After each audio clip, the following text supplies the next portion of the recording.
Sa mga nakapamili na po ng pang Noche Buena, silipin nyo kung ang presyo ng mga yan ay pasok po sa Suggested Retail Price o SRP ng DTI.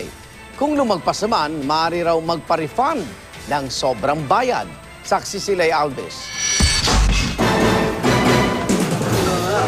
Nagsimula na ba kayong mamili ng pang Noche Buena para hindi abutan ng pagtaas ng demand at pagmahal ng mga ito habang papalapit ang Pasko? Kung nagulat pa rin kayo dahil sa taas ng presyo ng pinamili, abay silipin kung pasok ang mga yan sa SRP o Suggested Retail Price na inilabas ng Department of Trade and Industry. Baka kasi hindi sumunod dyan ang binilhan ninyo. Tulad ng siyam na supermarket sa Metro Manila na sinita ng DTI na hindi rin nagpaskil ng SRP posters. Kabilang sa mga produktong sobra raw sa SRP sa mga nasitang supermarket ang macaroni pasta, spaghetti sauce, queso, mayonnaise, sandwich spread, evaporated at condensed milk.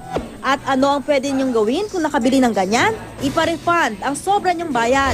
Kung nakabili na, ulitin ko po, ask for a refund kung hindi po dumulog sa DTI, and then we'll handle it as a consumer complaint.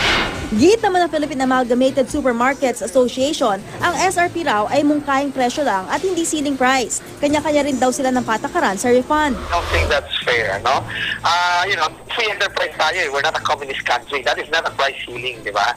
That is a suggested. S stands for suggested retail price. Pero dahil kailangan pa rin daw sumunod ng mga supermarket sa SRP base sa Price App, i-issuean pa rin daw ng show cause order ang mga sinitang supermarket para magpaliwanag. We will impose the highest penalty against supermarkets and groceries that will continue to defy the SRP on Noche Buena products.